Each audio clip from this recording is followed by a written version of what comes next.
Hi guys. Now, uh, so today I'm talking about the pact. So basically, most of the guys are aware what is the pact and why we are using the pact. So pact is nothing but one of the tool, or you can say that a framework to test a contract.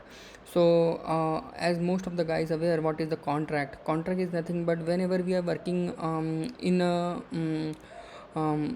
service domain, or you can say that microservices architecture, then for we need a contract between the two services so that they can adhere or they can follow the contract, and our communication should be in the good shape. So this is not only in the microservice, this is also work in as a monolithic as well. So in the monolithic, the contract in between, you can say, front end and back end, because there is some front end is a consumer and back end is a producer. Same structure working in the microservice architecture as well, but here instead of front end and back end, you can say that there are the two services which they are communicate with each other. So one service is act as a producer and second service act as a consumer.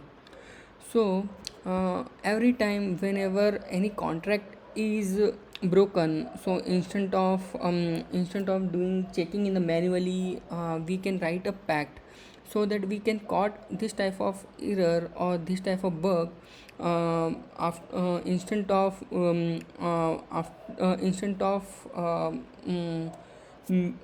after getting a build, instead of we can get before that build as well.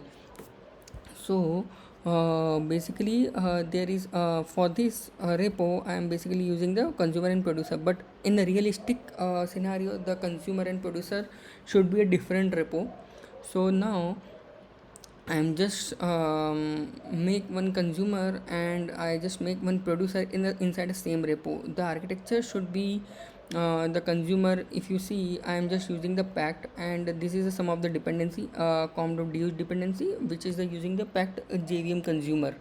Okay, and these are I will talk about this in the little bit in my upcoming uh, in after some time, you can say that. And these are the source, and inside the source I just wrote one of the client, and these are the pact. So the pact is nothing but, if you see, so with the help of this pact annotation I just provide what is the provider and what is the consumer service, provider service and consumer service, and we need to just build our services. Okay, so these are the services, and what is the path, what is the method, and what are the status, and what is the body for the services. So the return type is something a DSL part. This is inbuilt abstract class for the inside a pact as well, and we need to just provide what are the body of that particular API. And same I just wrote into the client. So the client is nothing but simple rest assured. I just need to hit one of the request, and I just wrote all the respective test of the contract. So if you see, this is something a rule. So if anyone aware about the Mockito server, then it can be a good. So it acts as the same. So it inside it provide a server where we can just host our endpoints and we can test it.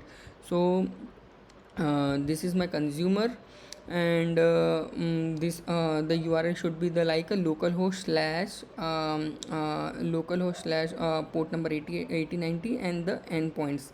Okay, so here I am just doing the some of the testing, like the assert is 200 or not.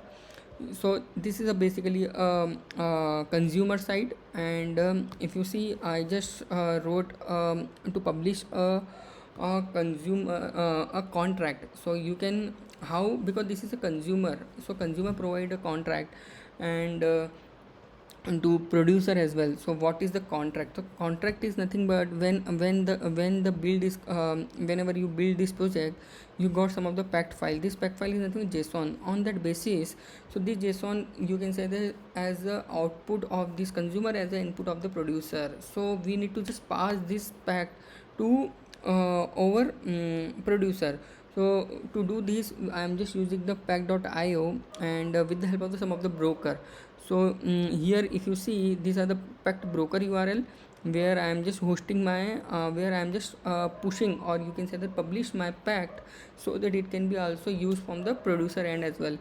So pact broker URL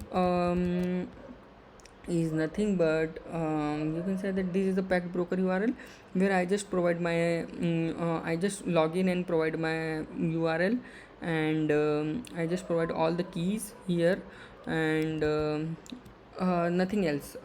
So whenever we are pushing this, so this pact is pushed here. So you can say that in the overview section there is some employee consumer services as well as the provider. I can talk more about in the within the some in a few minutes. Now I am talking about the provider. So what is a provider? Provider can send the request. So it's a simple provider where we can, with the help of this pact broker, if you see, told about these things. So in the pact.broker I just provide the token names and the auth, so that whenever we can hosted these things, the provider can just use their HTTP target, and these are the dummy requests which I am just using for my pack testing. So I can show you, this is something like these of the request, and so this is the request and this is the structure for this.